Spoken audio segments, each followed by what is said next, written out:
Ba-ba-da-ba-ba-ba. So this is the exciting moment about this live stream is that I do not know for sure when am I streaming. So it says that YouTube is currently receiving my content.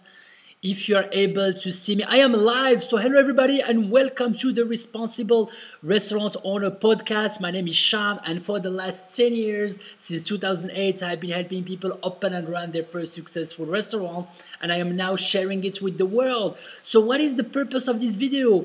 Well guys, I've been very humbled by the response. I mean, over the course of 3 months, I started with the intent to help people open and run their first successful restaurants. When I first came to the US back in 1999, went inside an office dreaming about the American dream, going to a bank and applying for a loan. And I remember there was this beautiful redhead with green eyes that welcomed me, said, "Young man, welcome, fill up this application." She goes and types on the computer, comes back at me and says, "Well, young man, I love your passion, but no money, no credits, no experience, come again." I come out of that meeting relieved. I contacted my brother, who turns out to be my business partner down the road. "Hey, Chef Jay, listen, we are not going to be able to open a restaurant." And he says, "Why?" "Well, no money, no credit, no experience." There was a sense of relief when people tell you no, because guess what? That pressure of opening your own business disappears. It took me 8 years of hard work going for a complete different career to finally again be in a position to have a choice. And my choice was either to go to San Diego State and learn a master by the beach, or actually risk everything, go all in into opening a restaurant, still with no experience and no credits. And I did it in one of the most competitive places in the world, the Silicon Valley, California. Fast forward 10 years, I opened 3 fine dining restaurants, 3 catering businesses, 1 juice bar, 1 vegan cafe, and I learned a lot.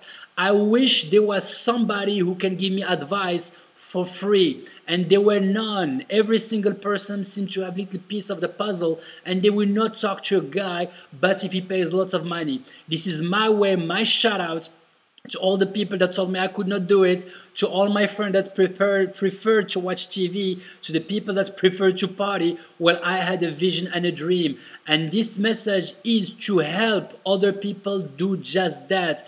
I spoke to my coach. Yes, I do have a coach too, and I have to put a mission statement. So I came up with my mission statement. You have been following me for a little bit. You know that I have lots of videos, but now I'm a little bit more focused, and my goal is to help 300 restaurant entrepreneurs open their first successful restaurant over the course of the next 5 years.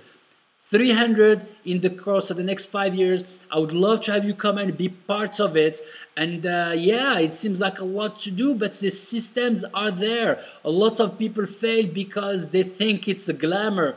They want to open a restaurant in order to party. Guess what? If you just want to party, save yourself the hassle and spend your money in somebody else's restaurant. You're going to have way more fun without the stress that comes with it. It is an amazing lifestyle, and I personally think that as hospitality professionals, we have done a very bad job at promoting the restaurant business as an attractive career, and I want to change that. You don't need lots of money. You'll be amazed how many restaurant owners do not know how to run their business, and they have the keys to their restaurant ready to hand them to the next person just for a chance to get out of the lease. Do not rush into things, guys. Lots of people rush into it like I did. From the time I made the decision to open a restaurant to the moment I opened it, 45 days. I had to learn about credit card processing, cooking, equipment, recipes, sequence of service, scripting. It came to me so fast, and I was on the verge of losing everything more than once because of lack of preparation. My goal is hopefully I will be able to reach out to future restaurant owners before they are already in the trenches. It is beautiful when you have the elements of patience on your side and you have somebody who is willing to do it and help you, just as a way to get back at the system and let you know that it's possible for it to be done. I want to also to share with you a little aha moment, something that really marked me. When we first opened the restaurants, I mean, the only restaurants I was able to afford was actually in a kind of a remote location. So I didn't have that much traffic, but hey, that was the only thing I could afford too.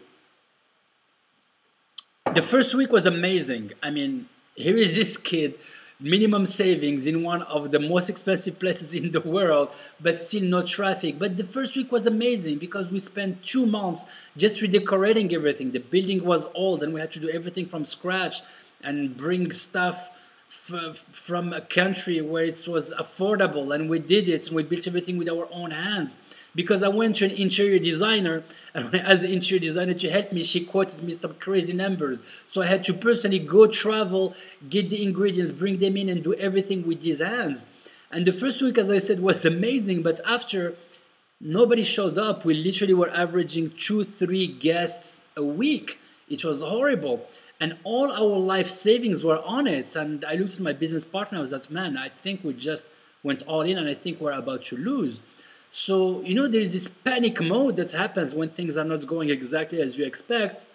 So we started turning off the lights earlier and sending employees home, and, and limiting the menu offerings, etc., etc. And it was a very rough time, just at the beginning. You have all the energy, you spend 6 months decorating, and this world is just telling you that, hey, something is not working right. And at that time, my dad walks inside the building, and he said, what's up with the lights? How come everything is off? And we were like, well, we're trying to save money, Dad, because nobody's showing up. And he said, you know what, please turn on all those lights, trust the system. You're so lucky for it to be slow, because when it's going to get busy, it's going to get busy. And I was like, really? Really? He's like, yeah, remember the dish you wanted to cook for me? I was like, yeah, well, please go ahead and cook it for me right now. So we turn on the lights and put on the music, and we prepare that dish, and we set up a very nice table. And this is a 56-seat restaurant. 56, it's a pretty large restaurant, and it's only my brother, my dad, and myself. As soon as we took the first bites, people started walking in, and it did not stop. And 10 years later, many fine dining restaurants, catering companies, juice bar, vegan cafe, I'm literally reaching out to the rest of the world to let you know that, hey, that was one of my aha moments. You need to trust the process, have systems, do not get attached to the people. It is a business. And so many of the restaurants I work with confess. They said that, you know what, they're self-employed and they want to claim that they have done it all. Boss, this is not a game of showing off what you have done, what you haven't done. What's important are the results. It's like when parents complain about which parent is the best. It has nothing to do with how great of a parent you are. Show me how your kid, how your product is, and that's going to be the best reflection. That's going to be on both of you, because, hey, it takes two to tango. So that was that. I wanted to keep it short and nice. This is my second try trying to live stream. It doesn't work all the time, so you may just see me babbling, but if you can hear my voice, please make a comment. Let me know that everything's gonna be all right now. And this was Sham, the responsible restaurant owner. Please, the comment section is where everything is happening. I look forward to your suggestions.